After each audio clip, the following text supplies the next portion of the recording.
Work.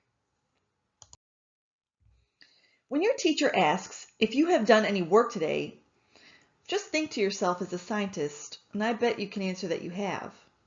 Usually when people ask if you've done work today, the word work means something they do to earn money or something they might do to learn in school.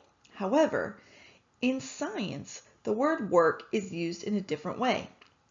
Work is the transfer of energy that occurs when a force makes an object move. If you press your hand hard against a chair as hard as you can and the chair moves, then you have done work. However, if you press your hand against the wall as hard as you can and the wall does not move, then you have not done any work. There are two conditions that have to be satisfied for work to be done on an object. One is that the applied force must make the object move, and the other is that the movement must be in the same direction as the applied force.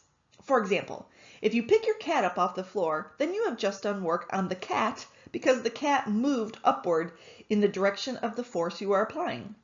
Now, if you were to hold your cat in your arms and walk forward, you are not doing any work on the cat. You're still applying an upward force to keep the cat from falling, but no movement is taking place. This is because even though the force exerted by your arms on the cat is upward, when you are walking, the cat is moving horizontally. As a result, your arms exert no force in the direction the cat is moving. When work is done, a transfer of energy always occurs. Remember that energy is the ability to cause change. If something has energy, it can transfer energy to another object by doing work on that object. When you do work on an object, you increase its energy.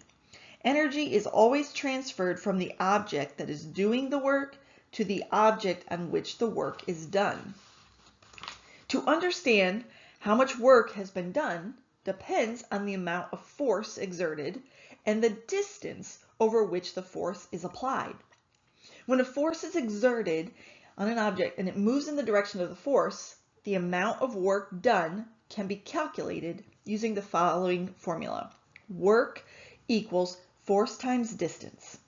In this equation, force is measured in newtons, distance is measured in meters, and work, like energy, is measured in joules. Now imagine you and your friend are playing tug of war, and in this particular instance, your friend has more power than you do and pull you over the line. Power is the amount of work done in 1 second. It is the rate at which work is done. So in order to calculate power, you need to divide the work done by the time that it is required to do the work.